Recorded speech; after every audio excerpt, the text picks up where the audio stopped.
Inimbita ko si Senator Amy Marcos kung saan man ako pumupunta, dinadala-dala ko siya. Kasi sinasabi ko sa kanya, hindi ako ang magbabalik kay dating Pangulong Duterte sa Pilipinas. Dahil ang kapatid mo ang nagpadala sa kanya sa Hague, ikaw ang magbabalik sa kanya sa Pilipinas. Di ba? Ako ba din nagatod sa iyaha dito? Dili man?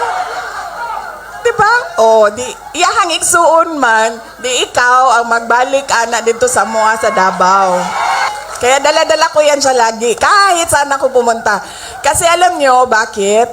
Kahit saan din ako pumunta, lahat ng Pilipino nagsasabi, iuwi mo sa akin. Sinasabihan ako, kahit nung bata sa kampanya namin sa Manila, maliit na bata na pagbaba ko sa stage, mukha siyang mga 8-9 years old. Sabi niya sa akin, ibalik mo si Tatay Digong. Ha? Bakit ako? Ikaw! Diba? Kaya dala-dala ko yan siya. Kahit saan. Para siyang naka-hostage. Bibitawan ko lang yan siya kapag si dating Pangulong Duterte ay nabalik na sa Davao City.